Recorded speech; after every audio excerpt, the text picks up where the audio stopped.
Hey there, film lovers, gather round, it's time to chat. With Alicia and Art, let's tip our hats to the magic in the frames, the stories that gleam on the hidden gems of cinema. Join the dream.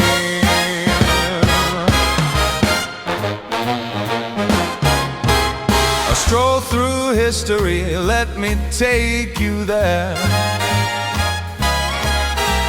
Edison's trust, it's the spark that lit the flare. Cameras rode with wonder, oh, what a sight. Pioneers like Lumiere turning dark into light. Oh, Universal and Paramount, the giants bold, building dreams in Hollywood, treasures to behold. From silent films to talkies, we'll learn it all. Grab your popcorn, it's cinema's call. Hidden gems of cinema, shining bright, you'll see. A journey through the camera, history's jubilee. From celluloid to streaming, watch how stories grow. With Alicia and Art, it's a fab show.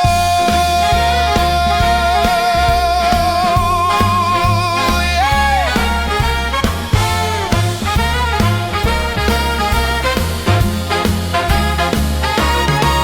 Let's waltz through the eras, feel the reels unwind. 20th century classics, golden ages defined. Gone with the wind and Casablanca's glow. Let's talk about the legends, let their voices flow. The sitcoms that made us, the dramas that move, television history will groove and approve. Every gem unearthed, a diamond in time, critically acclaimed. Every story a rhyme, hidden gems of cinema, shining bright, you'll see. A journey through the camera, history's jubilee. From celluloid to streaming, watch how stories grow. With Alicia and Art, it's a fab show.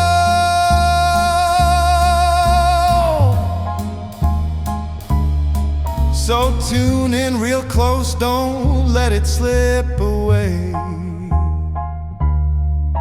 Stories worth sharing, they'll brighten your day. Each film is a treasure, each episode's a treat. Join us on this journey. Oh, it can't be beat.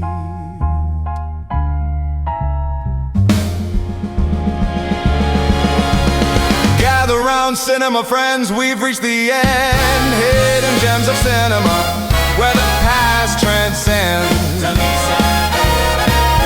Alicia and Art, the duo you adore. Join us for the stories, we've got so much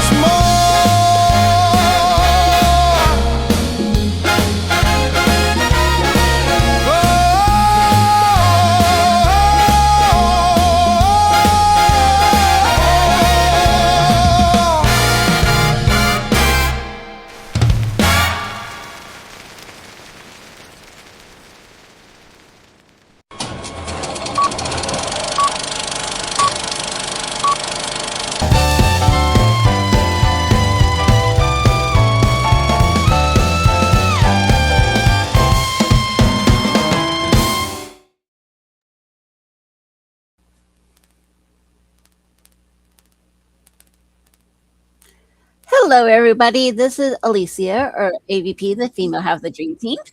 Hello. Am I not in here? Let me add you in, my dear, and myself, of course. Okay, there we go.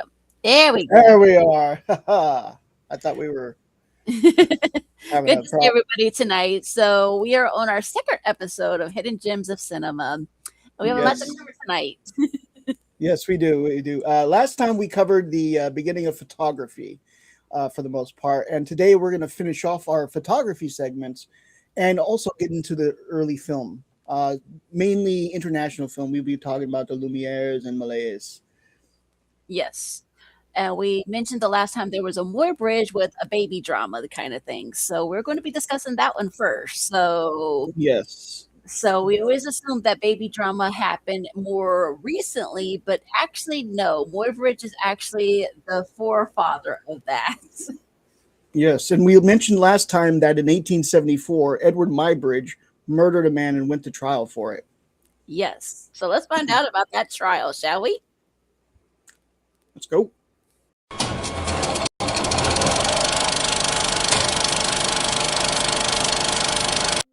You probably know the name Edward Muybridge, or if you don't, you definitely know his work. He is the father of the motion picture, the genius who set up a row of cameras to prove that a galloping horse lifts all four hooves off the ground at once.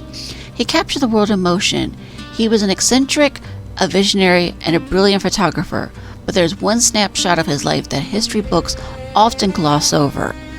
Before he was the grandfather of cinema, Edward Muybridge was a cold-blooded killer, and the state of California let him get away with it. The year is 1874. San Francisco. Muybridge is 44 years old. He looks like an Old Testament prophet. Wild white hair, a massive beard, and intense eyes. He is famous, successful, and married to a woman half his age, 23-year-old Flora Stone, but the marriage is already crumbling. While Edward is off photographing in the wilderness, Flora begins spending time with Major Harry Larkins, a charming, dashing drama critic, and a bit of a con artist. The tragedy begins with a photograph. Muybridge is going through some possessions when he finds a photo of his infant son, Florado. On the back of the photo, in his wife's handwriting, are two words, Little Harry. His world snaps. He confronts the nurse, who reveals the truth. Flora and the Major have been lovers, and the baby isn't his. The baby is actually Major Larkins.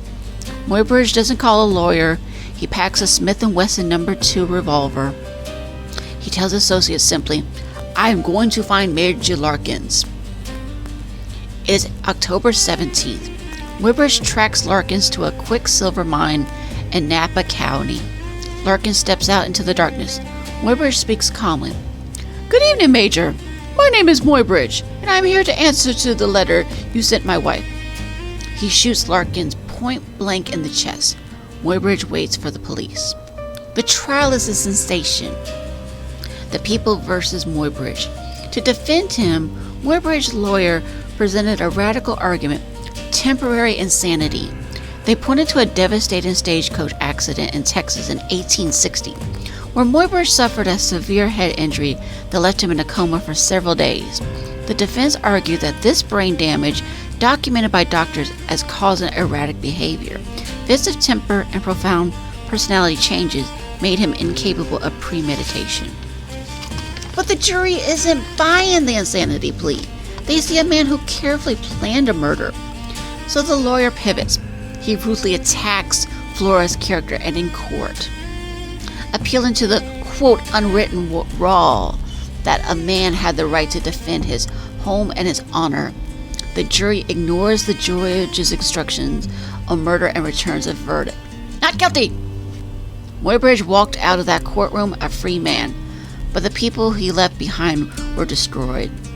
Flora, humiliated by the trial, died of an illness just 6 months after the acquittal. She was only 24 years old. And what of the boy, little Florado? Muybridge refused to have anything to do with him. He believed the boy was the spawn of the man he killed. The child was dumped into a Protestant orphan asylum, growing up alone and forgotten. But here's the final cruel twist of the knife. As Florado grew into a man, people began to notice something.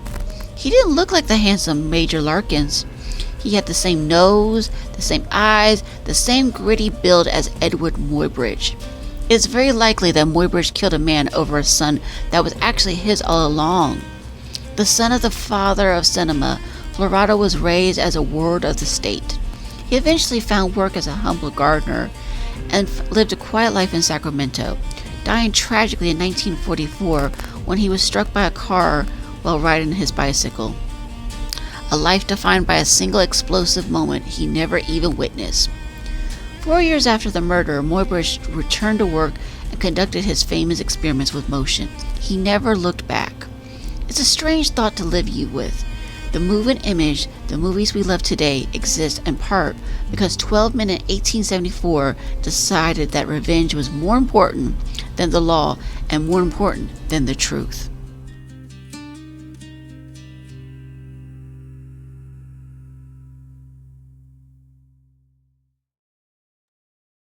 Talk about baby drama. A Wow. holy baby mama drama, Batman. Only in this case, it was Muybridge drama. Yes. Yeah. So we were not kidding when there was baby drama. So we really don't know what Major Larkin looks like. I mean, we have to only assume that he was probably a very dashing, young looking, handsome young man that Flora fell for. So we really don't know. And that is actually not her headstone, unfortunately. So we had to use a little bit of AI to create that image and stuff like that. But the image that you saw of Florado when he was much older, that is actually an image of what actually Florado looked like. And that is actually his tombstone. We were able to find that when we were looking online to find obituaries, more about this case. And along the way, that's when we found out that poor little Florado sadly passed away in 1944 from the tragic car accident where it struck him when he was on his bicycle. Yeah. So, I mean, yeah. So remember, this is the guy who he was one of the earliest photographers to actually realize that you can use photography to document motion. And so, not, I mean, like this was the California court system back then. Right. Indeed. So the next transition that we're going to go into is about how war and photography have become synonymous with the American culture and also the overseas culture. So how did it actually get started? Let's find out, shall we?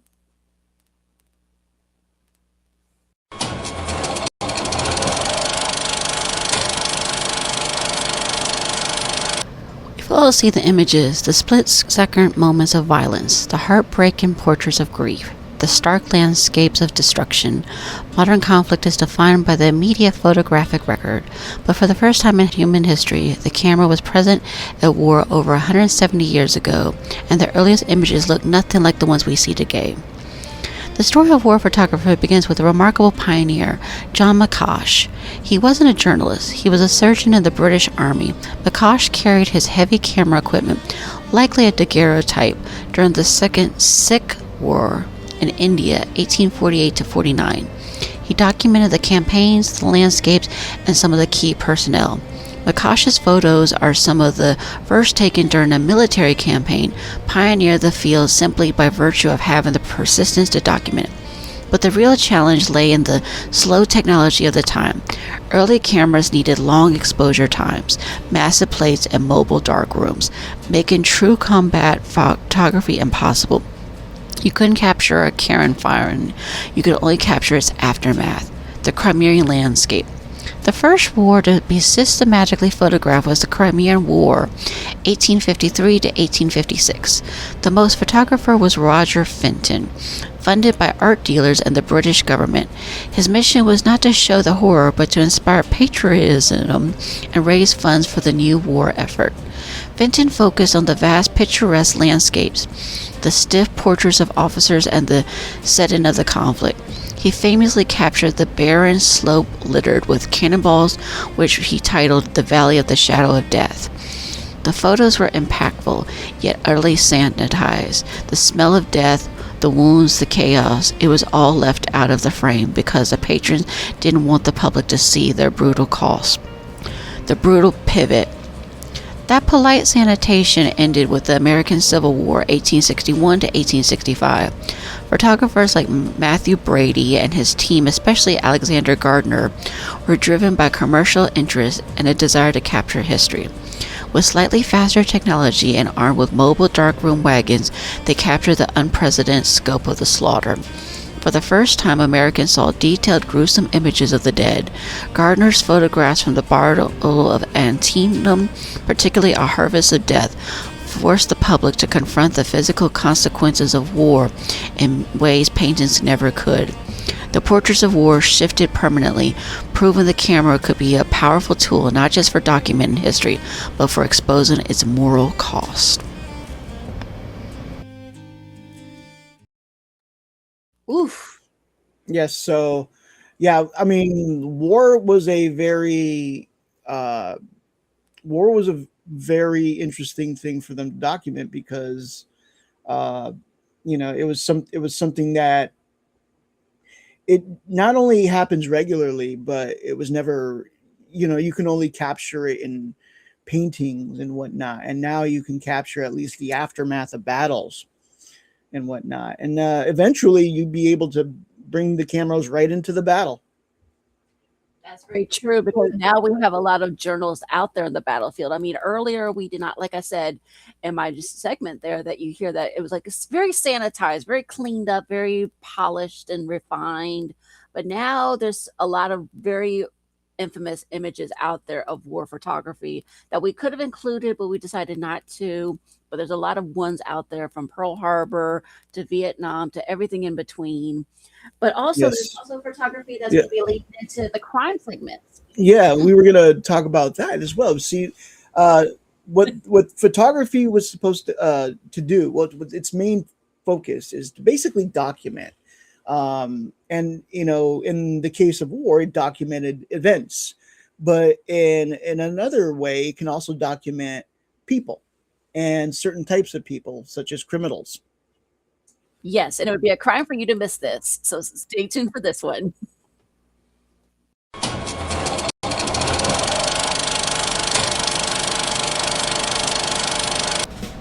Imagine a ghost, a phantom killer, a thief who vanishes into the urban shadows. For centuries, this criminal was a phantom because the police had no memory beyond paper sketches and unreliable witness testimony. Every haircut, every new city erased the crime. Justice was blind and the guilty were free. Then in the 1840s, a new weapon arrived in the hands of the law, the camera. It didn't just capture a face, it captured a soul, freezing the fugitive forever in light and shadow. The hunt was about to change. Early Belgian systemization, 1840s. As early as the 1840s, police departments began using photo technology, daguerreotypes and ambrotypes to circulate images of high-profile or wanted individuals. In fact, some of the very first systematic applications of judicial photography occurred in the 1840s in Belgium. Belgian prison officials pioneered the use of daguerreotypes to record inmates, particularly those who were repeat offenders. They began creating some of the world's earliest official photo albums of criminals. This early centralized attempt was still lacking the scientific rigor or ladder systems demonstrate that photography was the inevitable future of law enforcement record keeping. Despite these early efforts, the true standardization didn't arrive into Paris until the 1880s with Alphonse Bertolini. Bertolini was a clerk and an innovator who realized to truly track criminals, police needed scientific standardization. He pioneered the first comprehensive identification known as the Bertolinage. Bertolinage fused scientific measurement with a strict photographic standard. The complete criminal record relied on three critical components. 1. Anthropometry, the measurements. Bertillon asserted that 11 precise bony measurements like the length of the ear, the head, and the middle finger were unique and fixed after the age of 20. This provided a numerical method for classification and retrieval. 2. Full face shot. This was the first of two required photographs. It captured the overall appearance, serving as the primary public identifier for witnesses and victims. 3. The profile shot. This crucial second photograph captured the unique anatomical geometry of the skull, nose, and ear shape. Because these features are hard to alter, The profile provided the scientific and measurable detail necessary for long-term identification and comparison. This systematic approach defined the modern mugshot. The legacy of the face. While Bertillon's complex measuring systems eventually proved impractical and was largely replaced by the simple, infallible uniqueness of fingerprinting around the turn of the century, his photographic contribution proved immortal. The right, front, and side templates of the mugshot became the global default for criminal records. Today it is a standard digital file, often instantaneously shared on social media, turning a once secret police record into a viral element of modern public culture. The photograph born from the need for scientific rigor continues to define the face of crime.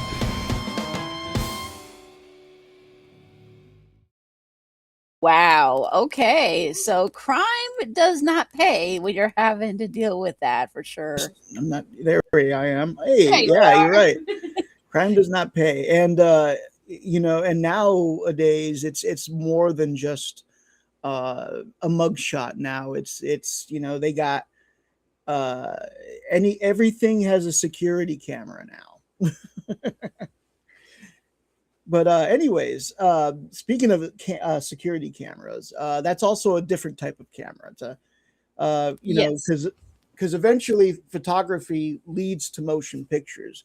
But first, you got to invent two things. Once you invent photography, you got to invent two other things. You got to invent one, a motion pictures camera, right? Something to not only take the pictures, but a large succession of pictures. And two, something to exhibit those images on. So this is how we get to motion picture. Yes. So stay tuned for early film.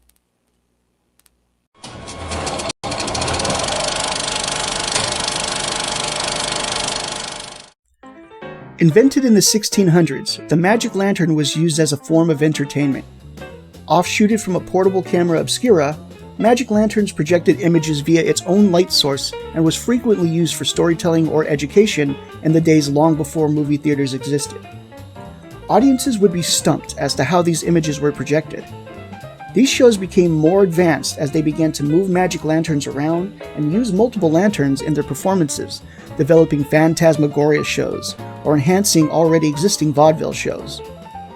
In 1879, 2 years after Muybridge took his horse pictures for Stanford, a photographer and glass painter named Max Skladanowski began touring Germany and Central Europe with his father and brother doing magic lantern shows.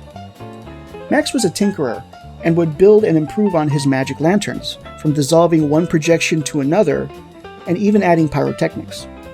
His interest in photography, however, will soon have him inventing new types of magic lanterns. In 1882, the chronophotographic gun was invented in France, a camera that can shoot 12 images in a single second. Shaped like a shotgun, it printed the images onto a round plate. In 1885, a French shoemaker named Georges Méliès began developing an interest in stage magic and painting. He took magic lessons and honed his skills until he sold his share of the family business in 1888 and used that money to purchase the Theatre Robert Houdin. While his performances had improved attendance, Méliès was always looking for new ways to wow his audience. Meanwhile, in October of that same year, a French man in the English city of Leeds named Louis Le Prince built a single-lens camera and filmed a 3-second film of people walking around a garden, which is now called the Round Hay Garden Scene. Shortly afterwards, he went to Leeds Bridge and filmed a short traffic scene. These are believed to be the oldest surviving films. A man named Wordsworth Donisthrope created a camera that would continuously move the film in 1889. Actually, it was patented in 1889, but I invented it back in 1876. Thanks! The following year, William Frice Green patented a camera that could use Eastman's Kodak film after Frice Green had the idea of perforating the film.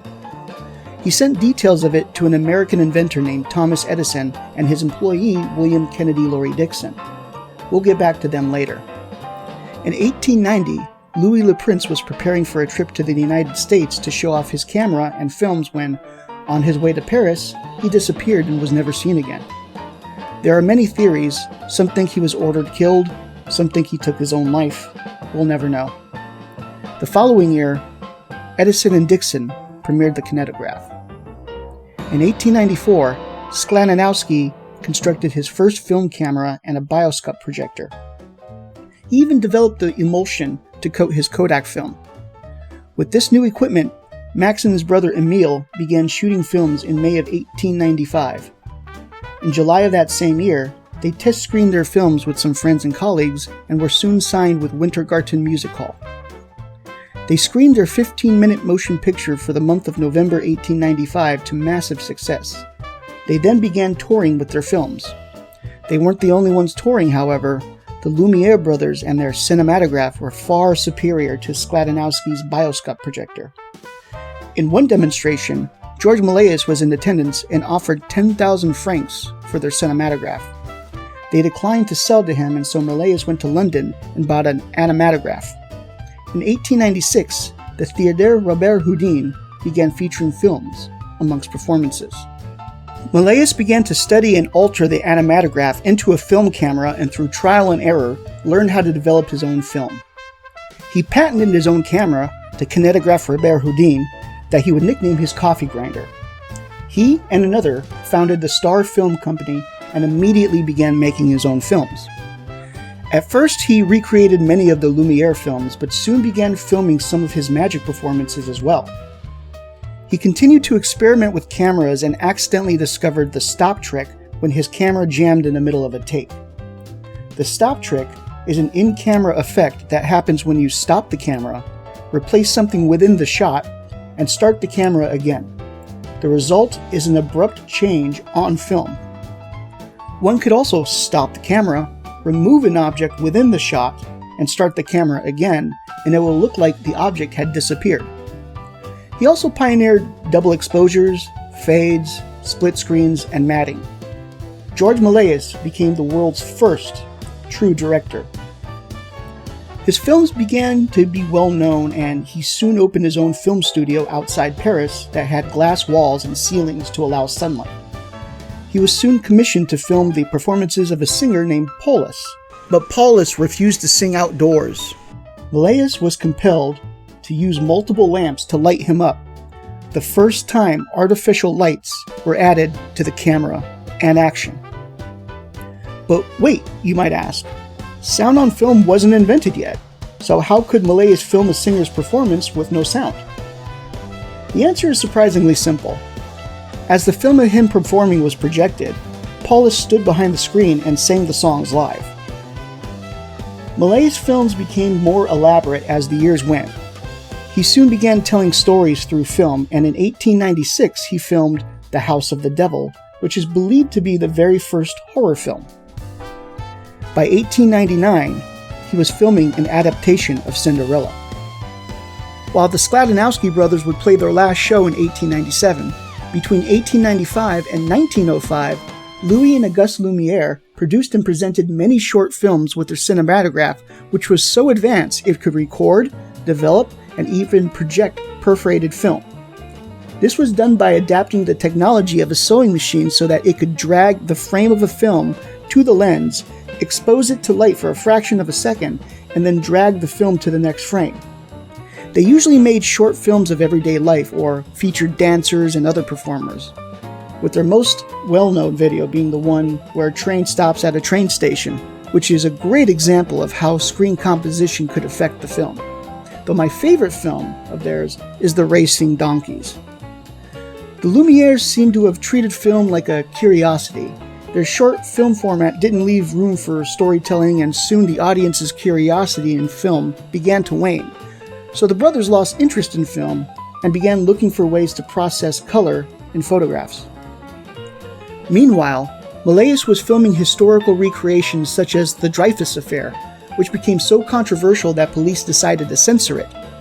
He continued adapting old stories into film, and in 1902 he filmed A Trip to the Moon, considered by many to be the first science fiction film. It was adapted from the 1865 Jules Verne book From the Earth to the Moon. A Trip to the Moon made him an international success, and with that success came pirates who began to illegally copy and present the film in the United States.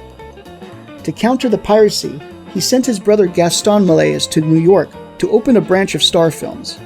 He even experimented with color, hiring others to hand-paint reels of film. As his ambitions became more and more elaborate, so did the sets and the time put into production.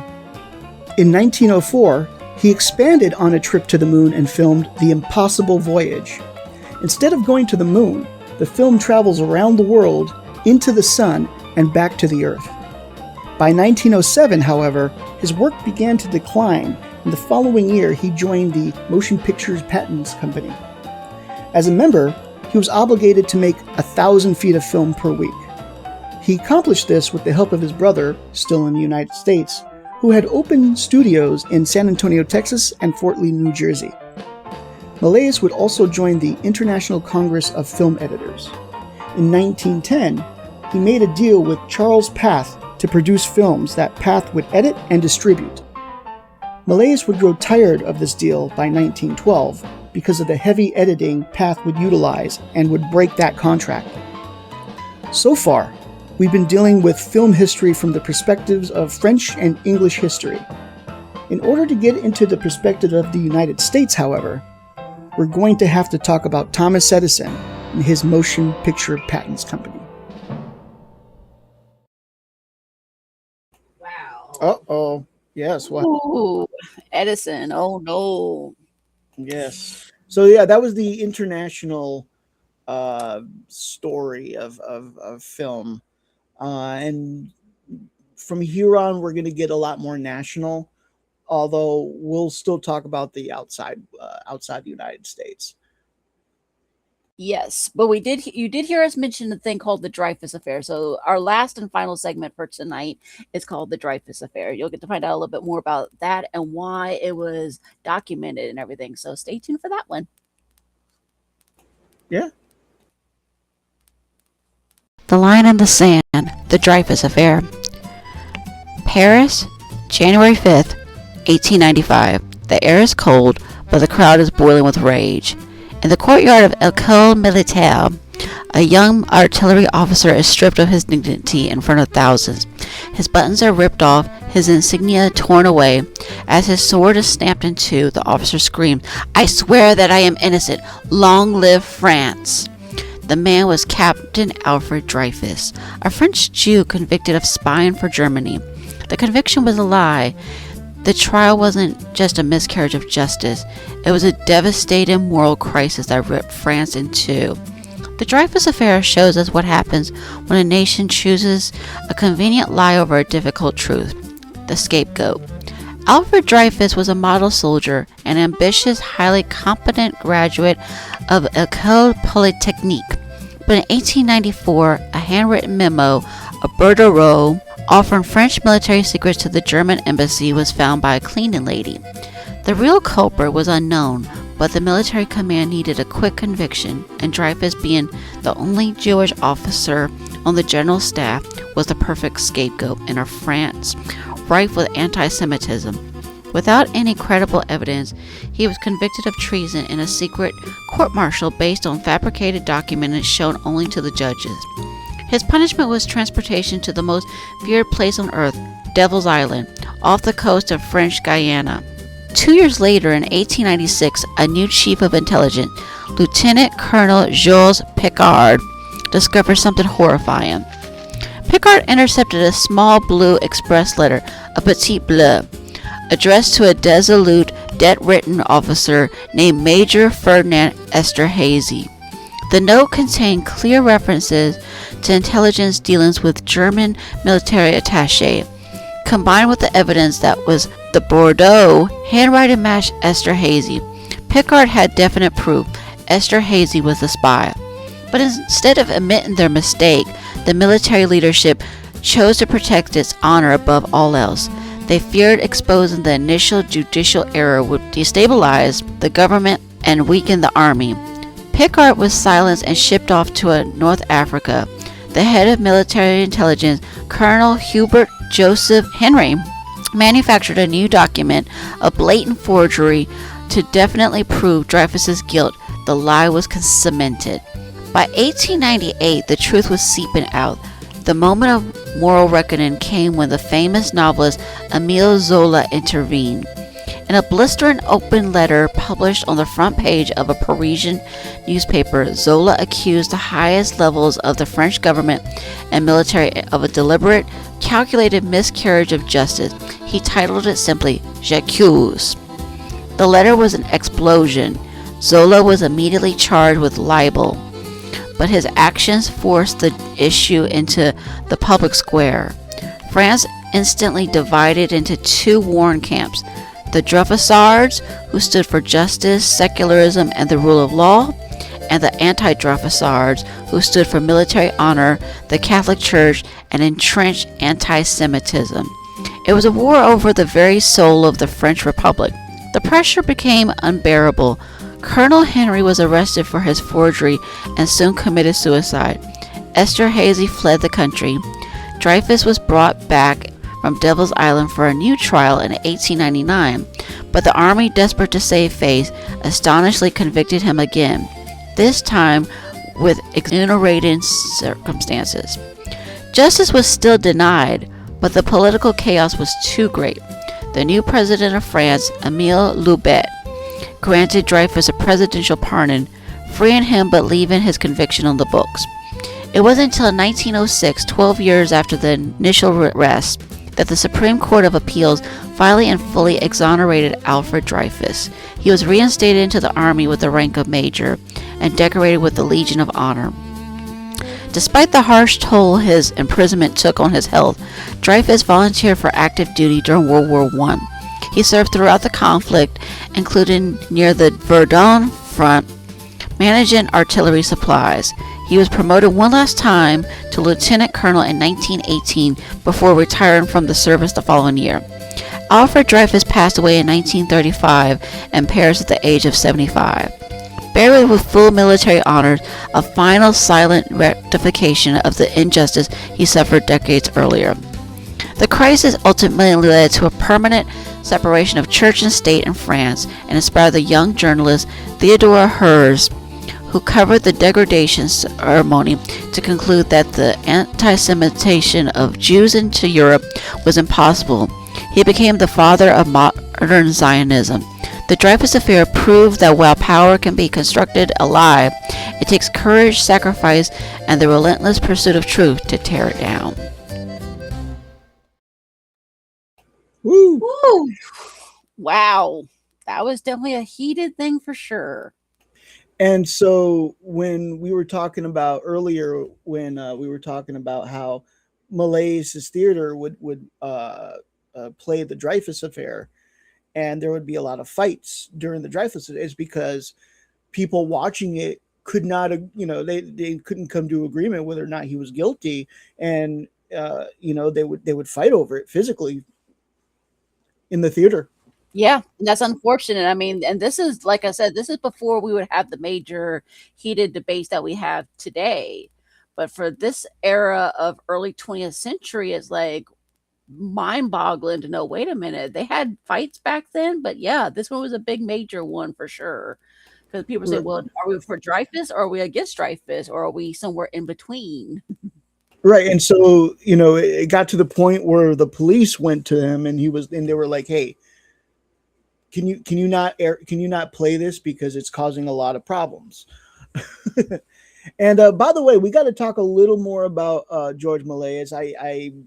I did make a big deal about him being the first true director. I know I'm going to get in trouble for saying that, but I mean, if you really think about it, he was the one who first thought about, before, a lot of other people, about using film to tell a story. That's why he created From the Earth to the Moon, because he wanted to kind of readapt that Jules Verne story. He told the story of the Dreyfuss Affair. He told stories about going to different places and getting haunted by different things. he was really good.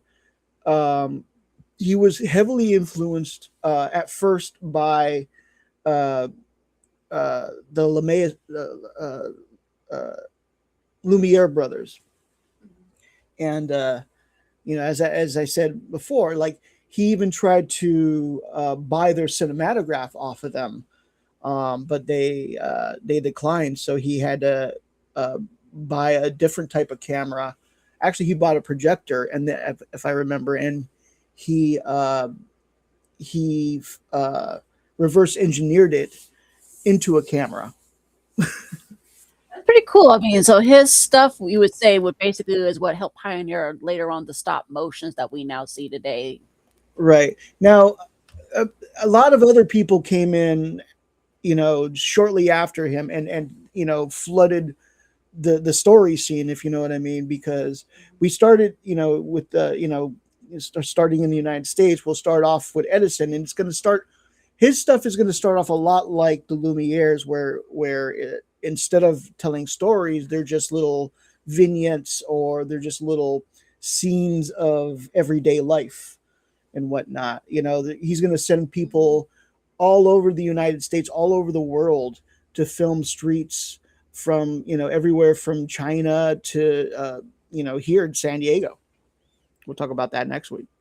Yeah, next time it'll be about that one. And we'll also be talking about Edison. We'll be bringing Edison in and also some of his flopped inventions. So he had everything from, say, future tattoo guns to radiology to creepy dolls. Yes, yes, yes. But Yes. thank you all for tuning in. We appreciate that. We hope you enjoyed all these segments. Some of them were AI, but some of them were not AI. So the ones that we were talking about, Malaya's and the Lumiere, those basically are actual images that you can find online, and they're all royalty free. There's no sound on them. If there is music, it's something that people added later on. But basically, those are pretty trippy to watch. Yeah. So the videos, the films are real. Of course, we did use AI for a lot of it, to show off the stories of the people behind the camera and stuff like that. And we're gonna keep doing that. And next time we're gonna do that to introduce uh, the United States portion of this story and meet our very first true antagonist in this story. Yes, Mr. Thomas Alva Edison, the Yes. Wizard of Willow Park. Yes, the Wizard of Willow Park. So, hey, I appreciate it. And thank you for joining us. I'm Art, I'm Alicia. and thanks for rolling with us. And we'll see you next reel. All right, it's been real, folks.